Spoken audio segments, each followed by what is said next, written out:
Assalamualaikum warahmatullahi wabarakatuh. Kembali lagi di Ngobrol Skui. Nah, di video sebelumnya kita sudah ngebahas tentang perjalanan saat mudik dan sekarang perjalanan tentang hidup. Nah, penasaran seperti apa? Mungkin langsung aja ya. Ini lebih tepatnya tentang desain nih. Kebetulan kan banyak yang request, "Bang, coba dong tentang desain. Coba dong desainer," gitu. Nah, gue kedatangan tamu di sini. Mungkin boleh langsung dikenalin, Bro. Lu tuh siapa dan lu sebagai desain apa saat ini? Fikri Faroroji, dan sekarang emang gua bekerja di salah satu perusahaan di mana perusahaan ini kita bikin jasa satu kemasan produk makanan. Hampir seluruh produk yang ada di jualan di Indonesia gitu kan, ataupun produk-produk terkenal gitu. Itu di perusahaan gua. Tempat gua kerja, bukan perusahaan punya gua ya. Tempat gua kerja bukan. Dan di sana gue sebagai desain engineering gitu. Desain engineering itu ya memang lebih daripada basic, lebih ke apa ya, lebih ke pengukuran kali ya. Soalnya memang bukan hanya sekedar desain aja sih yang kita buat gitu ya, tapi daripada desain itu juga ada desain-desain kayak pengukuran desain atau pengukuran daripada kemasan produk tersebut gitu. Dan sekarang itu gue kerja di situ. Lu kan kerja sebagai desain engineering ya. Gue mau tahu nih gitu. Untuk lu bisa sampai sebagai desain engineering itu, lu awal mulanya seperti apa sih, Pi? Karena gue sempet denger lah cerita-cerita lu itu waktu itu kan gue emang dari orang yang basicnya emang jujur aja ya. Itu lu kan sistem informasi, bener kan? Nah, kok bisa nih harusnya jadi programmer, ternyata lu larinya ke desain engineering, bahkan itu sebagai pekerjaan lu. Itu gimana? Emang gini, kalau perjalanan awalnya itu emang sih dari kecil itu emang gua senang banget yang namanya ngegambar gitu loh. Nah, ini kenceng lah, kedengeran kali. Yang penting gak kedengeran suara rakyat. Kelas minum dulu. Oke, minum dulu kita ya. Itu bahaya obrolannya. Enggak. Ini mah kita enggak ke situ lah intinya. Rakyat. Betul. Kita emang merakyat, emang kita karena rakyat biasa. Jadi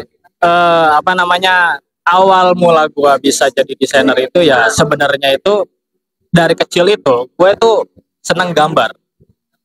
Ngegambar biasalah, kalau dulu kan anak-anak kecil itu kan suka ngegambar di buku gambar tuh yang gambar gunung, terus udah gitu tengahnya ada matahari, padahal gue belum pernah tuh ketemu tuh yang namanya gunung di tengahnya ada matahari bersinar tuh.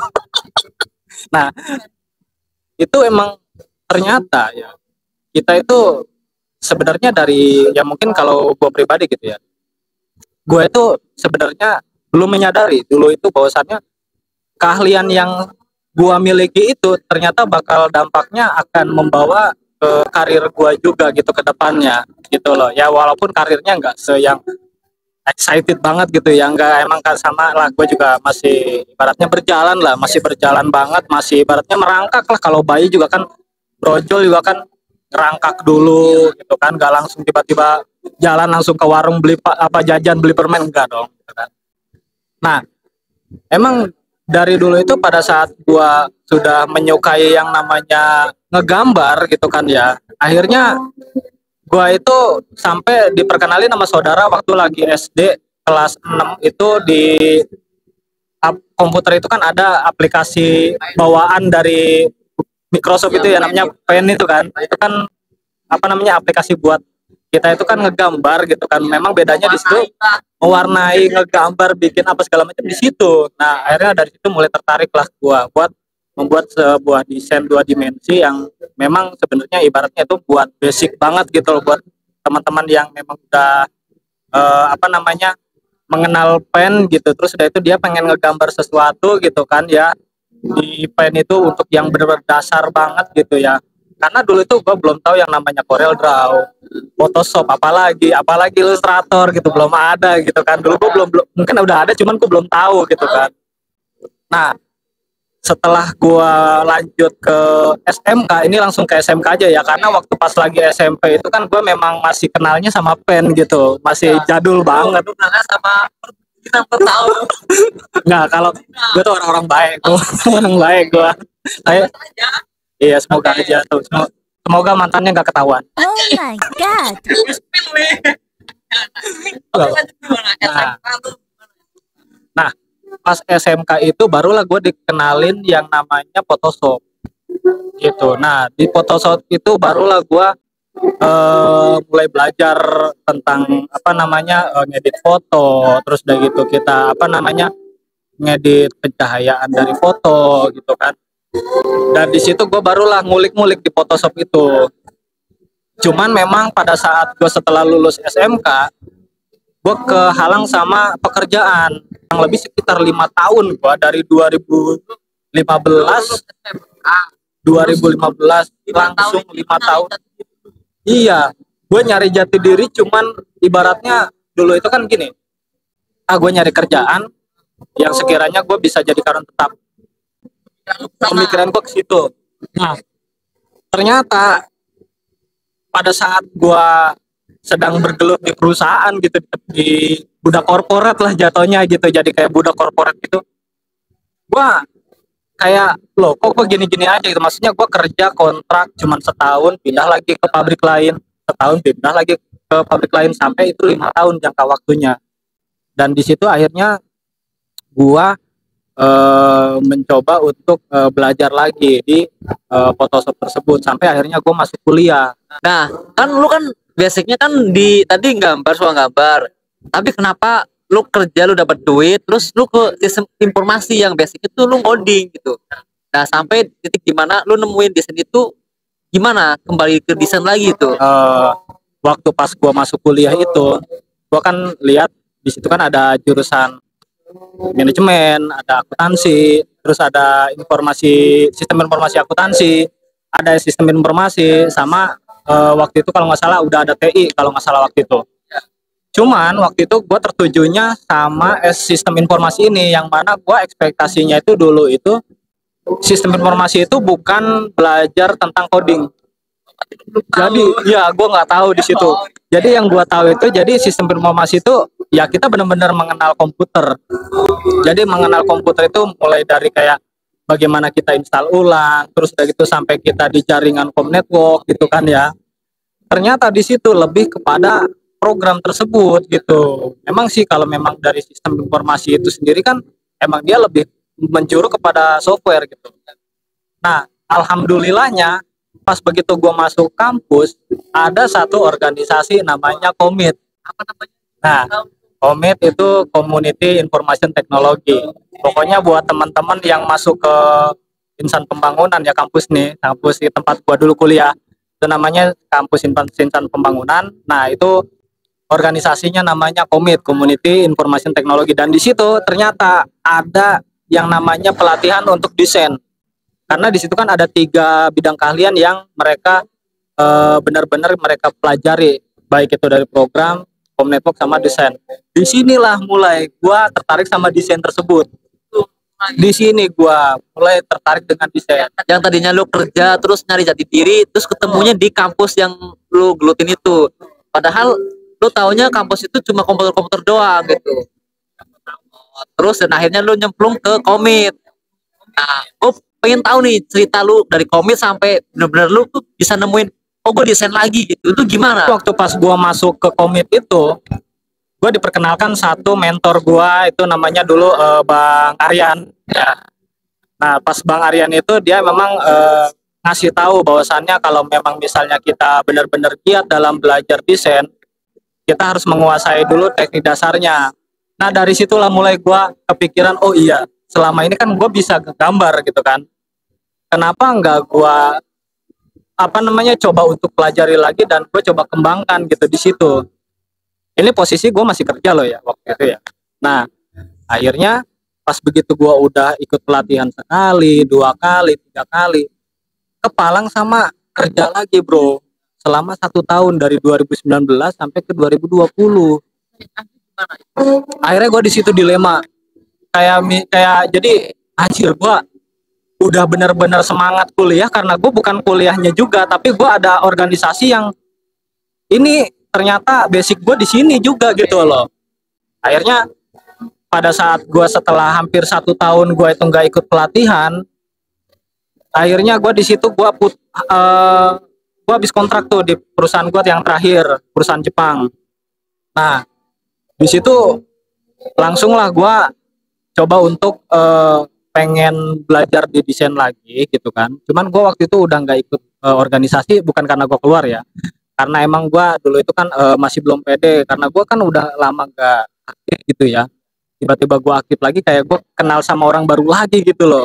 Sedangkan angkatan-angkatan gue juga udah nggak ada gitu loh. Ya ada, cuman ada beberapa lah yang jadi pengurus, ada yang dia keluar organisasi, dia masuk ke organisasi lain gitu kan.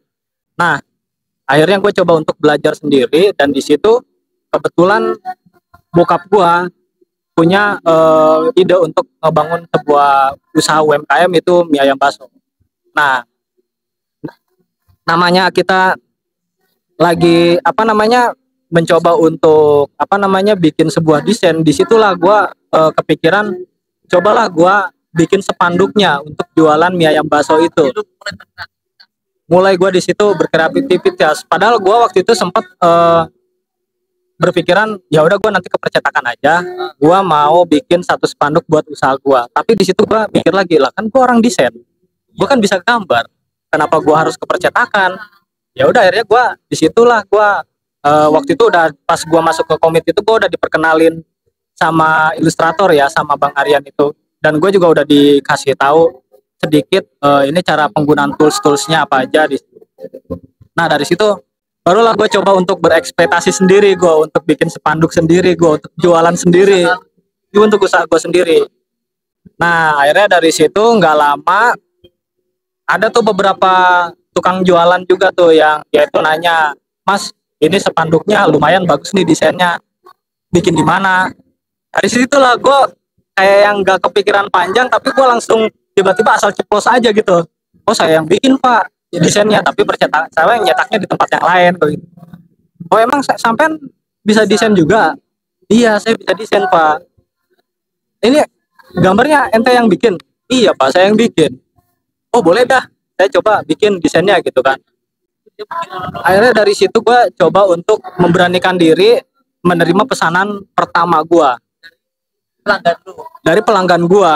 Nah akhirnya coba untuk gue bikin desain sebagus mungkin, semenarik mungkin, supaya dia juga puas. Walaupun waktu itu gue nggak mikir untung gue buat bikin spanduk dia itu berapa, gue nggak mikir ke situ.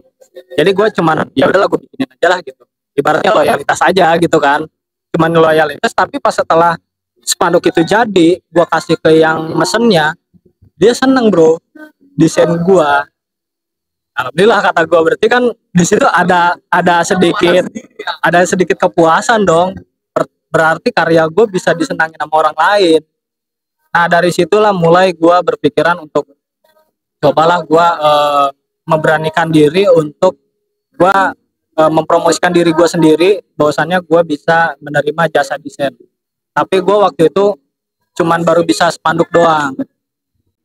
Nah akhirnya emang berjalannya waktu itu selama 1 tahun gue belum punya brand, Bray. Gue belum punya brand. Setahun itu jadi kayak yang minta bikin spanduk itu ya paling sebulan itu 1 orang. Kadang selang 1 bulan nih, ntar selang 3 bulan lagi baru ada lagi. Padahal gue kayak mempromosikan aja gue hampir tiap hari gitu loh. Tapi ya mungkin gue menyadari bahwasannya bisnis ya seperti itulah, mungkin ya perjalanannya pahitnya kayak gitu. Cuman ya namanya gue tekunin aja lah, gue tekunin, gue coba. Gue yang penting gue yakin nih bahwasannya mungkin dengan hal seperti ini gue bisa membawa karir gue ke depannya gitu kan. Akhirnya setahun kemudian barulah gue dikasih saran sama teman gue, bro lu kan udah ada bisnis katanya, ya nggak apa-apa lah, yang mie ayam bakso lu tetap jalanin, tapi tetap lu ngembangin desain lu. Nah sekarang coba lu mulai bikin logo buat bisnis lu sendiri. Iya juga ya kata gue. Cobalah gue mikir-mikir gitu kan. Akhirnya gue baru bikin sketsa gitu kan. Kepikiran bahwasannya gue coba bikin namanya point graphic design. Nah itu pun ada asal usulnya. Apa itu? Nah point graphic design itu asal usulnya, jadi gue mikirnya gini, kenapa gue kasih nama point graphic design? karena setiap kali kita mau bikin satu gambar itu kan poin itu kan adalah titik di mana kita memulai suatu gambar. Dari titik itu kita tarik garis yang lebih indah, ya kan, sampai membuat yang namanya gambar sketsa awal. Nah, itu disebutnya grafik, ya kan. Nah, kenapa bisa dibikin desain, dibilang desain, disebut desain, karena ya dari grafik yang tadi atau sketsa yang tadi kita buat, barulah kepikiran, oh kita membuat sebuah wajah manusia, warnanya seperti ini, gradasinya seperti ini, baru itu desainnya. Nah, situlah baru gua kepikiran, oh iya gua bikin aja namanya poin grafik desain. Dari situlah setahun setelah itu gua jalan mau ke 2 tahun, di situ gua baru berani untuk mempromosikan karya gua, walaupun waktu itu tadinya spanduk doang. Nah, ternyata ada beberapa teman gua yang minta bikinin desain stiker. Gua nggak tahu itu desain stiker kayak gimana. Dia minta desainnya segini, ukurannya segini, ya kan, bahannya ini. Gua di situ nggak ngerti, tapi gua karena kembali lagi mungkin dengan hal seperti ini bisa membawa karir gua ke depannya. Akhirnya gue memberanikan diri untuk ambil tuh pesanan itu. Oh ya udah mas, nggak apa-apa, nanti saya coba buatin, kata gue gitu kan. Biasanya stiker ukurannya berapa? Ya makanya saya juga nanya stiker ukurannya berapa lah, gue juga nggak tahu. Gue explore sendiri di situ, dan akhirnya gue coba-coba searching gitu kan ya, emang ukuran itu berapa aja sih untuk stiker. Ternyata kayak di internet pun ukuran-ukuran stiker itu ya sesuai dengan kebutuhan. Itu kan kondisional jadinya gitu kan. Akhirnya gue nurutin apa permintaan si customer inilah, teman gue inilah gitu. Dan pada saat gue udah bikin desainnya gitu kan, baru gue kepikiran untuk coba gue kirim desain itu ke percetakan.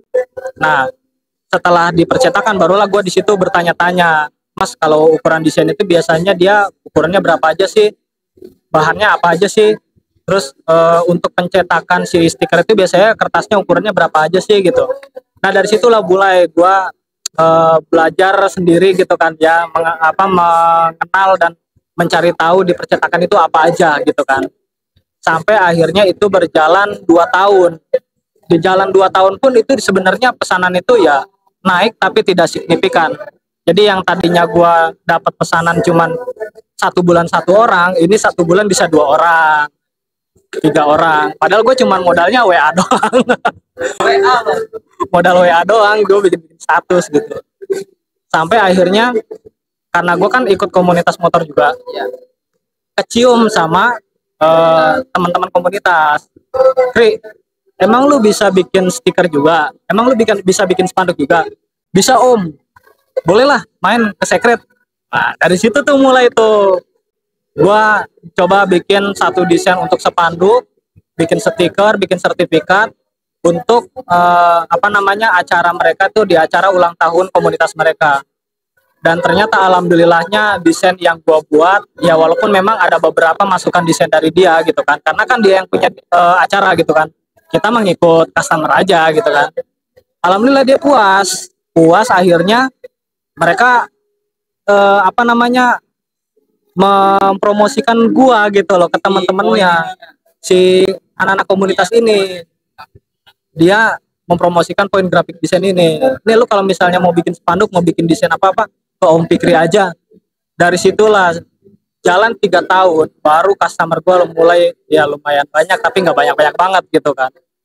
Dan pas di tahun 2023 itulah, pada saat itu ya gue bisa dikenalin sama teman-teman yang bekerja di salah satu perusahaan depot air, bikin desain mesin, bikin desain kemasan. Pokoknya dari situlah akhirnya nama poin grafik desain itu tercium ke beberapa komunitas dan klub motor, sampai akhirnya gue gak nyangka pada saat itu gue jadi tim support dalam satu acara klub motor namanya Misi, Max Independent Solidaritas Indonesia. Nah ini kaosnya yang gue pakai. Bukan endorse. Bukan endorse. Jadi ini acara komunitas Misi yang ke-3 tahun. Dan ini desainnya gue yang buat dari mulai, pokoknya itu semuanya dari mulai spanduk, stiker, plakat, sertifikat, kartu nama, ID card, sampai kaos. gue yang buat desain. Kalau misalkan teman-teman pengen tahu nih kayak Musi ini apa, ada nggak sih kayak Instagramnya atau sosial medianya gitu? Siapa tahu kan takutnya ini orang yang nonton, ah lu mah bohong doang gitu, ah lu mah ngarang doang. Nah, maksudnya biar lu bisa ngecek semuanya kalau ini bener-bener desainer, ya ada nggak sosial medianya apa gitu, di mana? Kalau untuk komunitas misi ini ya namanya Misi Nusantara. Ya, Misi Nusantara. Ya, Misi Nusantara, nanti di situ ada. Ntar ketemu sama namanya Presiden se-Indonesianya Pak D. Arya situ ya. Nah, berlanjut setelah gua jadi tim support, akhirnya disitulah nama Point Graphic Design itu banyak menjadi tuai pertanyaan sama teman-teman komunitas dan klubnya gitu kan. Akhirnya di situ banyak yang menghubungi humasnya misi. Ini Point Graphic Design ini siapa sih sebenarnya gitu kan? Akhirnya gua lah yang dipanggil. Oh, Om yang punya brandnya Point Graphic Design ya? Iya Om. Saya dari Dumors gitu kan, Dunia Mix Owner gitu kan. Nah, saya mau bikin buat acara tahun depan nih Om. Nah, dari situ tuh mulai banyak tuh yang minta buat bikin desain apa segala macem. Dari situlah mulai yang tadinya gua sebulan itu 2 pesanan 3 pesanan itu hampir tiap hari bro, hampir tiap hari. Sampai gue tuh mikirnya kalau gue ngerekrut orang kira-kira gue bayar berapa ya? Itu yang kalau mau direkrut sama dia nih, kabarin aja ke dia. Tapi sejauh ini nih kan ada fase di mana dulu tuh pandemi ya. Itu lu ngalamin gak sih kayak pandemi itu, kayak apakah lu kan udah di tahun itu lu udah mulai bangun di Point Graphic kan di tahun pandemi. Apakah lu ngalamin signifikan dengan pemesanan desain lu, atau mungkin kayak ya udahlah gue terima aja gitu? Itu kan fase-fase orang banyak kehilangan pekerjaan, dan dimana ini lu memulai sebuah karir lu sebagai desainer gitu. Itu tahun itu gimana lo? Itu pas di fase pandemi COVID emang fase dimana fase yang sangat menyedihkan lah, karena emang beberapa keluarga saudara-saudara gue juga emang ada yang sudah meninggal dunia dikarenakan COVID gitu kan. Dan juga memang pada saat fase itulah di situ pertama gue putus kontrak. Di situ putus kontrak, terus udah gitu bisnis gue juga mulai turun ya kan. Mie ayam bakso, karena ya orang juga kan mikir kalau makan di tempat itu kan takutnya nggak higienis. Padahal kita di situ udah nyediain hand sanitizer, nyediain air buat cuci tangan gitu kan. Tapi tetap namanya ya, mungkin kalau gue pribadi juga kalau misal gue makan di tempat lain juga sama mikirnya kayak gitu, takutnya ketular apa gimana ya. Makanya di fase itulah emang bener-bener kita tuh lagi down banget gitu kan. Nah dari situlah pada saat setelah melewati fase itu, yaitu Point Graphic itu setahun pertama di tahun 2020 ya kan, sampai ke 2021 itu bener-bener ya kita bener-bener berjuang untuk membangun nama Point Graphic Design ini gitu loh. Nah barulah di tahun 2021 ke 2022, 2023 tuh yang paling alhamdulillahnya gitu ya, yang paling banyak pesanannya itu di 2023 sampai sekarang gitu. Dan akhirnya ya kenapa kok gue bisa kerja di salah satu perusahaan tapi kok jadi desain engineering. Nah ini gini, jadi pada saat gue udah dikenal banyak orang, teman-teman komunitas dan klub motor gitu kan, termasuk beberapa teman himpunan mahasiswa di Insan Pembangunan juga udah banyak yang tahu tentang gua dan brand gua ini gitu loh. Akhirnya ada salah satu teman gua gitu kan, namanya Firman. Nah dia itu minta gua itu Bray, dia kan kerja di perusahaan yang sama. Nah dia tuh minta gini, Bray ini di tempat gua ada satu lowongan kerja butuh yang namanya desain grafik. Gue taunya desain grafik doang gitu kan ya. Akhirnya gue coba untuk ngelamar lah gitu, ngelamar pekerjaan ya, karena emang jujur gini, pada saat di tahun 2023 itu kenapa kok lu kan udah bagus ngembangin bisnis bang, kenapa lu tiba-tiba kerja di pabrik? Nah karena emang pada saat di 2023 tepatnya di bulan Agustus sampai dengan bulan September itu benar-benar gue lagi ngedown banget, dimana pada saat itu bisnis gue lagi bener-bener turun, nggak ada pesanan. Kalau nggak salah dari bulan Juni setelah gue bayar pajak motor tuh, hasil dari Point Graphic itu Gue bayar pajak motor, bayar pajak mobil, motornya 2 gue. Gak disangka-sangka pas di bulan Agustus itu orang tua gue dua-duanya sakit dan itu dua-duanya masuk UGD. Di situ kita nggak ada pemasukan. Terus udah gitu bokap gue juga butuh biaya pengobatan. Walaupun emang kita ada BPJS, cuman ada beberapa obat yang tidak bisa ditanggung oleh BPJS. Biasanya obat-obatnya obat-obat yang mahal gitu. Nah, dan ternyata bukan hanya bokap gue yang sakit, ternyata ibu gue juga sakit gitu. Dan ibu gue emang sakitnya lumayan parah waktu itu, kena pembengkakan saraf tulang belakang, yang mana sampai ibu gue itu nggak bisa berdiri. Nah, disitulah gue mulai turun banget, gue down banget gue di situ. Pemesanan turun, gak ada sampai selama bulan Agustus September itu gak ada pemesanan.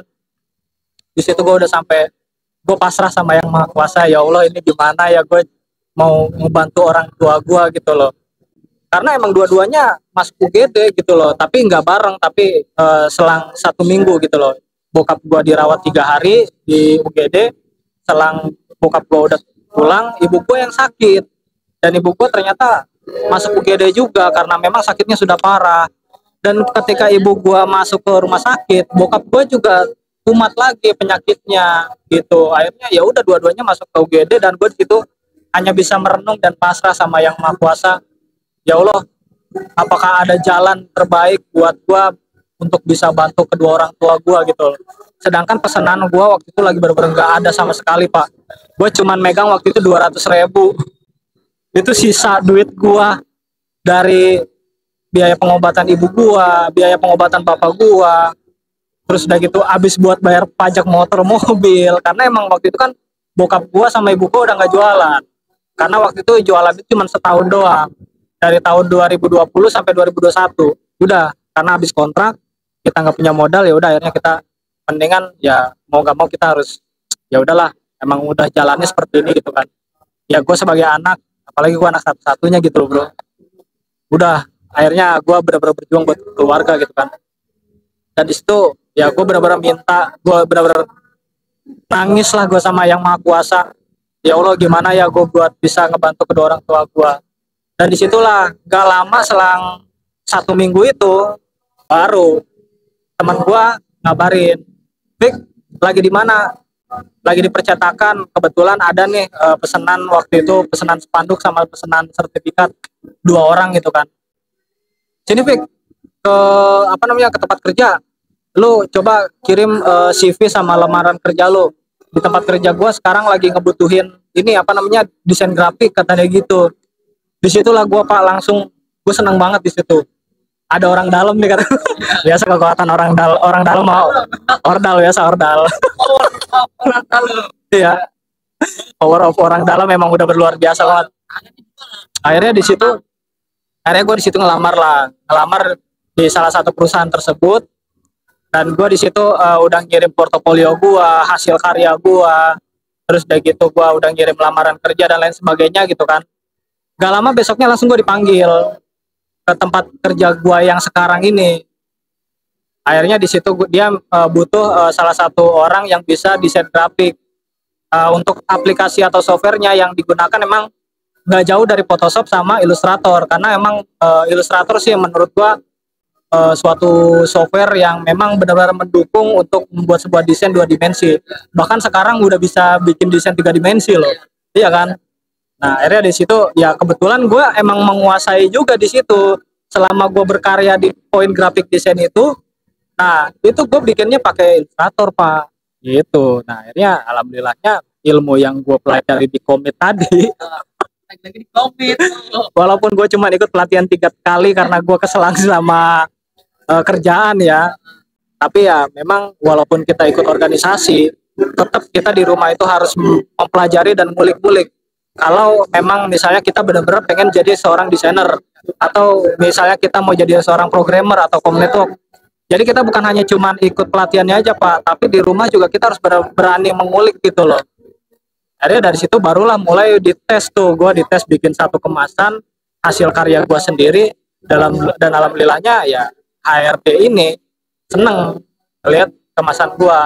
Walaupun memang ada beberapa pertanyaan yang gue juga sempat nggak tahu karena emang gue sebelumnya belum pernah bikin kemasan produk tersebut gitu loh. Harus ada land artnya, terus ada kayak emaknya, terus ada kayak sleepingnya. Gue kan bahasa-bahasa gitu gue nggak tahu gitu kan. Tapi pas begitu gue udah masuk ke perusahaan, ternyata gue ditaruh di bagian adpro. Nah, di bagian adpro inilah yang disebut design engineering. Kenapa?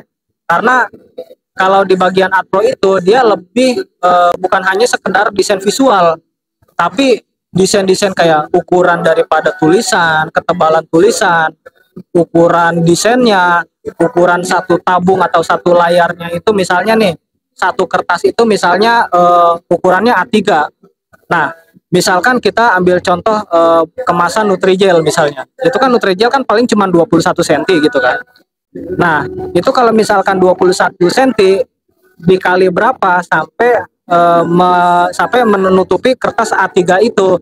Jadi dalam satu kertas A3 itu nanti dapatnya berapa ini nih, berapa kemasan gitu. Nah, balik lagi gue di situ sampai keingetan, oh ini mah gue juga waktu pas lagi bikin stiker sama, gue bikin karena bikin stiker itu apa namanya, cara kerjanya sama. Misalkan orang mesen stiker 1 meter, nah satu stiker itu ukurannya 4 cm. Nah dalam 1 meter itu berapa stiker tuh? Kalau ukuran satu si stikernya tuh 4 meter apa 4 cm, dapatnya misalnya 198 piece misalnya gitu. Itu hampir sama bro. Cuman memang kalau di bagian gua yang sekarang itu dia ada yang namanya ketebalan warna, ada presentasi warna, ada pertemuan warna antara warna tua dengan warna muda, ada juga yang namanya gradasi warna, separasi warna, terus presentasi warna.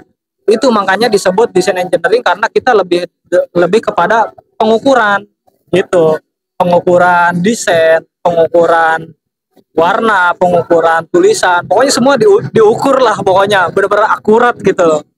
Dan di situ gue kepikiran, oh ternyata selama ini produk-produk yang gue pakai kayak misalnya produk Ciki apa segala macam, di sini ternyata desainnya bro gitu. Oh iya iya. Nah contoh kayak misalnya kemasan, gue udah tahu. Jadi sebenarnya dari satu desain itu prosesnya untuk bisa jadi kemasan itu dia juga emang bergabung kepada beberapa perusahaan lagi. Jadi misalnya perusahaan yang bikin desainnya di mana, misalnya PTA gitu ya. Nanti ketika si desain itu udah jadi, terus cetakannya udah ada, nanti dikirim tuh cetakannya ke perusahaan B. Nanti di perusahaan B barulah dibuat gulungan kemasan itu, yang mana nanti misalnya dikirim ke, contoh lah misalnya ke Mayora apa ke Torabika. Itu perusahaan itu produk-produk besar menurut gua gitu bro. Nah makanya dari situ kenapa gua bisa langsung ke desain engineering, karena emang ada kaitannya gitu loh dari bisnis gua.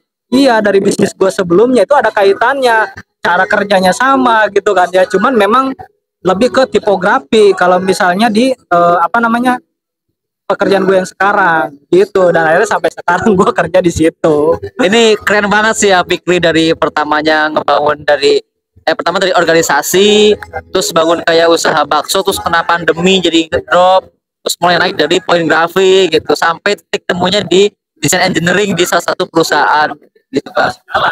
Bisnis juga masih jalan.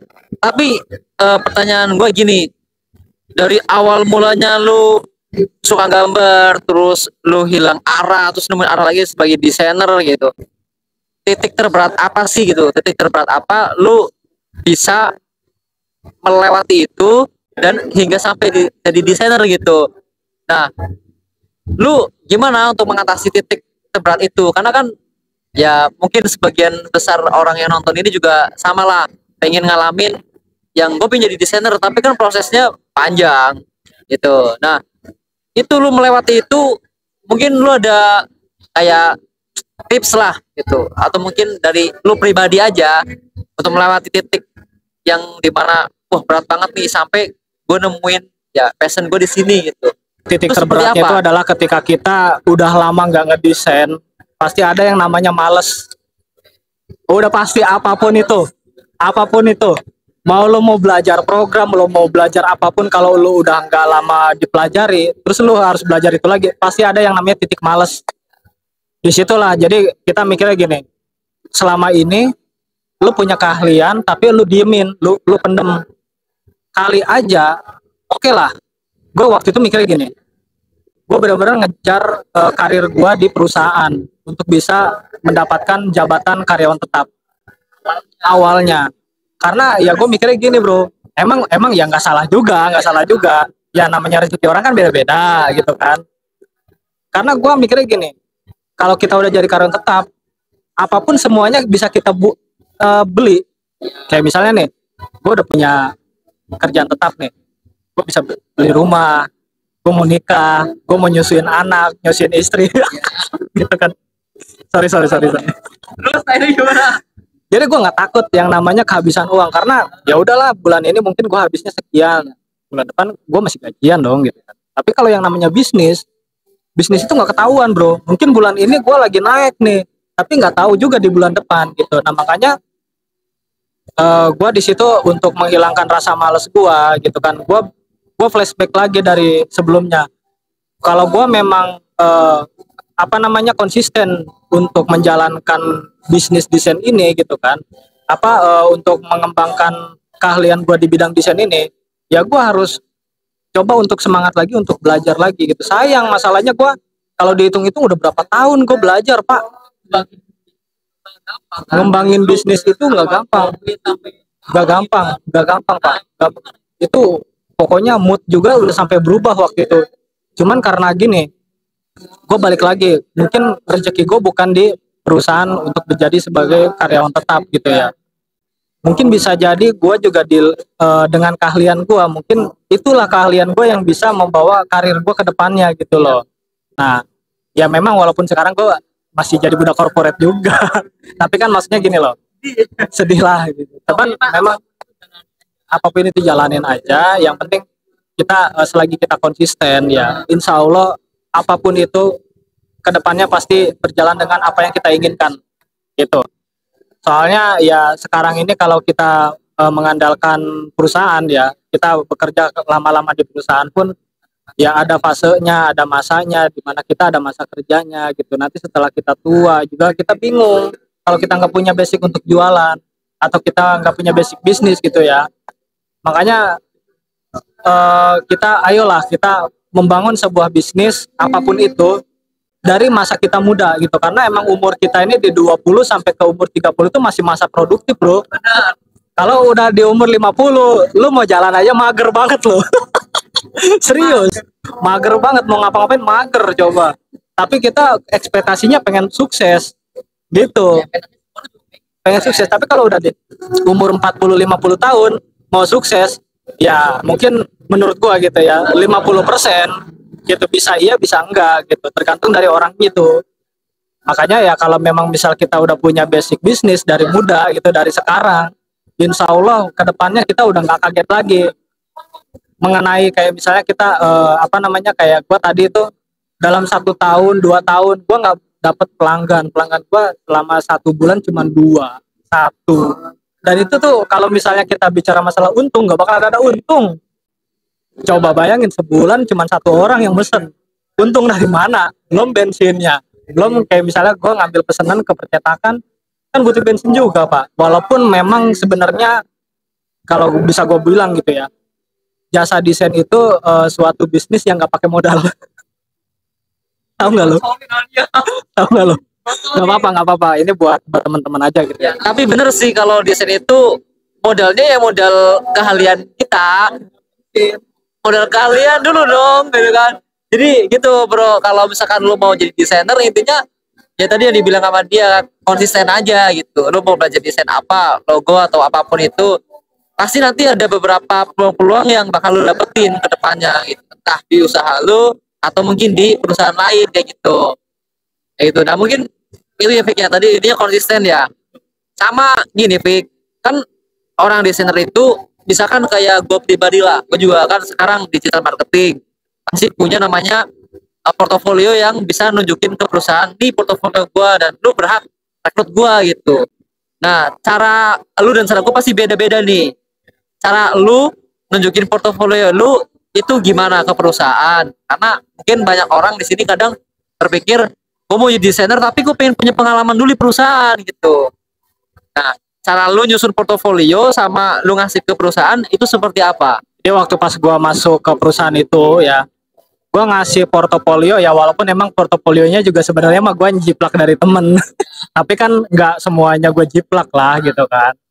Gua menunjukin apa karya yang pernah gue buat gitu, mulai dari ya itu tadi gue bilang gue mulai dari awalnya gue bikin spanduk, bikin stiker, bikin sertifikat, bikin land art, bikin apa namanya kartu nama, ID card, brosur, pokoknya semua gue masukin ke portofolio sampai gue bikin kaos, bikin jersey, bikin kemeja, bikin kemasan produk, bikin sampai gue bikin mesin loh, gue bikin desain mesin. Waktu itu gue dari PT Bintang Pratama itu dia bikin mesin depot air. Jadi kayak misalnya proses dari pembuatan galon sampai dengan pencucian galon sampai dengan apa namanya ngisi ulang air galon itu kan ada mesinnya. Gue sampai diminta untuk bikin desain itu gitu loh. Walaupun tadinya gue ngarang-ngarang tapi ya begitu gue dikasih lihat gambarnya sama yang si customer gue ini, Mas, nih kira-kira mesinnya kayak gini nih Mas, coba tolong dibikin dari 2 dimensi kayak gimana ya gitu kata dia.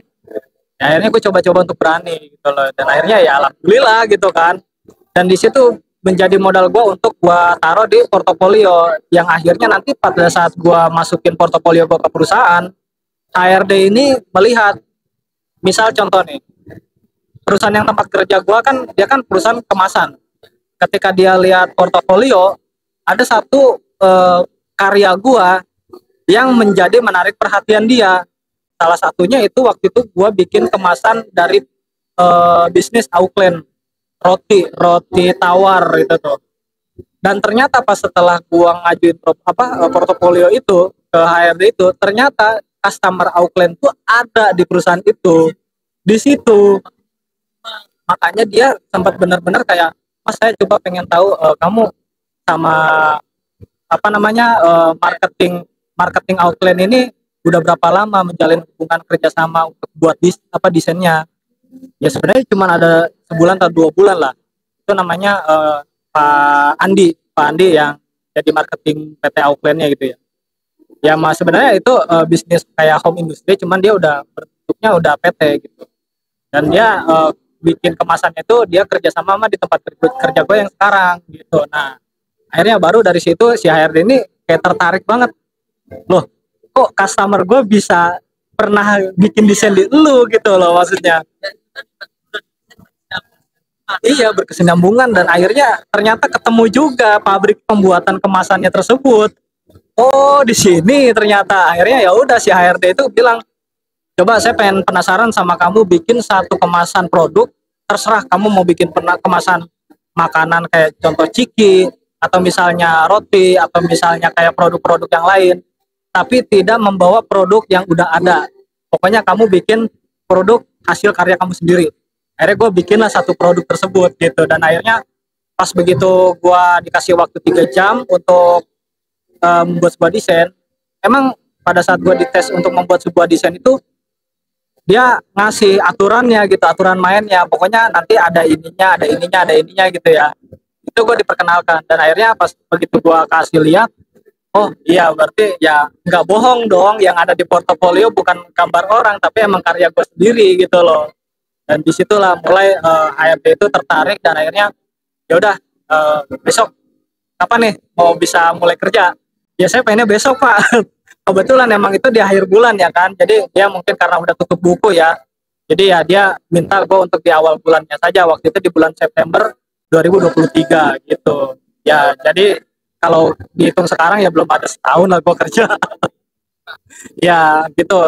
Jadi ya membuat sebuah portofolio itu semenarik mungkin, dan bagaimana supaya si HRD ini tertarik sama portofolio kita gitu kan.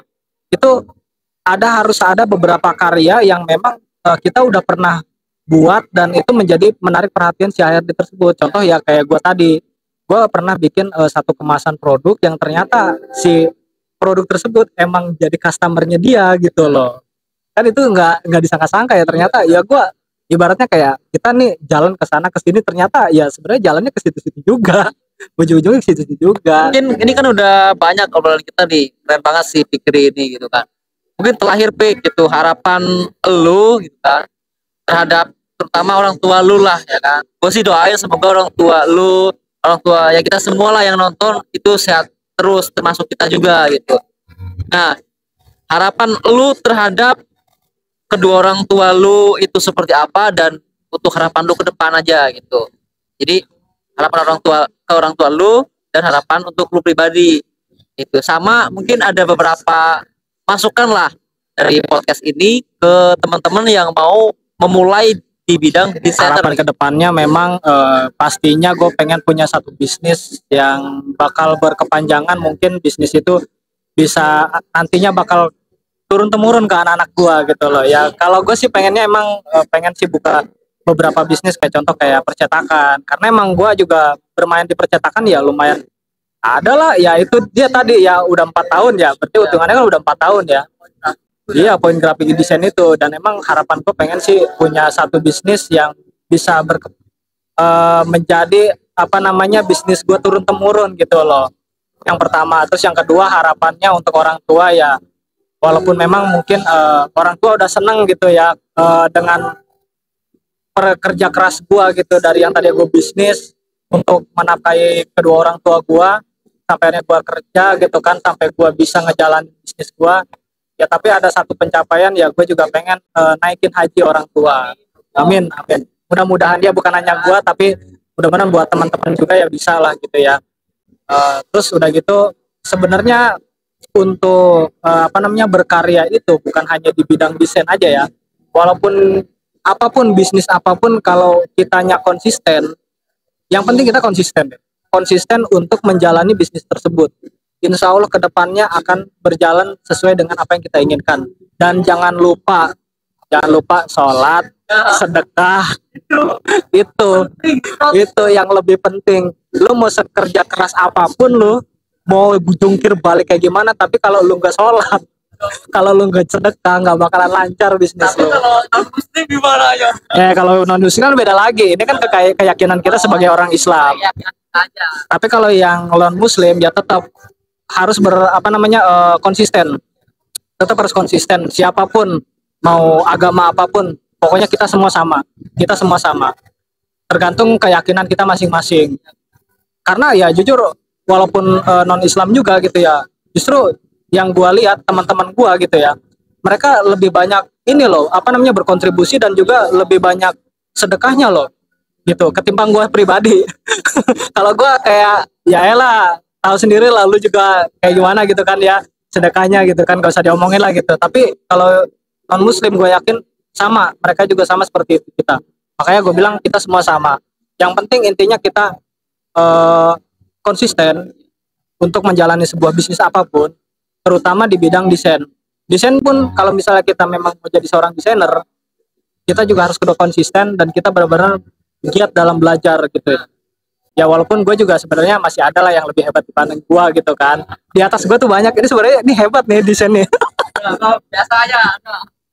Tapi ya itu tadi, karena kalau misalnya kita konsisten, insya Allah kita kedepannya bisa menjalankan apa yang kita inginkan. Dan yang kedua, kita jangan lupa dengan Tuhan kita. Kita sembahyang, kita sholat.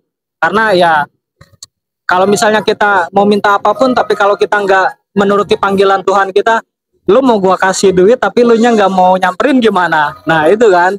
Dan jangan lupa bersedekah. Gitu. Insya Allah semuanya lancar. Oke, bener banget nih. Gue mau ngambil kesimpulan di mana terkait dengan Tuhan, orang tua, dengan ya aktivitas kita gitu. Mungkin pertama nih, teman-teman utamakan Tuhan kalian, apapun agama kalian itu seperti apa, itu utamakan pertama Tuhan dulu, kedua orang tua, yang ketiga adalah perilaku kita terhadap sesama, baik itu ke manusia ataupun ke lingkungan kita. Kayak gitu. Nah, untuk bidang desain sendiri adalah menurut gue sih pekerjaan atau passion yang dimana itu nggak akan ada matinya. Serius, gue akuin. Kenapa? Sama, karena gue awal mula kenal desain pun sama, berawal dari kayak gue punya masalah gitu. Dan masalah itu ternyata gue temuin di bidang desain, yang desain itu membantu orang banyak kayak gitu. Nah, jadi poin pentingnya buat teman-teman itu, kalaupun kalian emang bener mau terjun di bidang desain atau apapun itu bidangnya, itu tadi yang dibilang sama Fikri, komitmen dan konsisten kayak gitu, sama minta restu orang tua dan dekatkan diri sama Tuhan kalian kayak gitu. Nah, mungkin ya gitu aja ya Fik. Teman-teman semua, Popsboy di kali ini, harapan gue ini kita semua menjadi orang yang hebat, yang sukses gitu. Ya udah, mungkin segitu aja video kali ini. Assalamualaikum warahmatullahi wabarakatuh.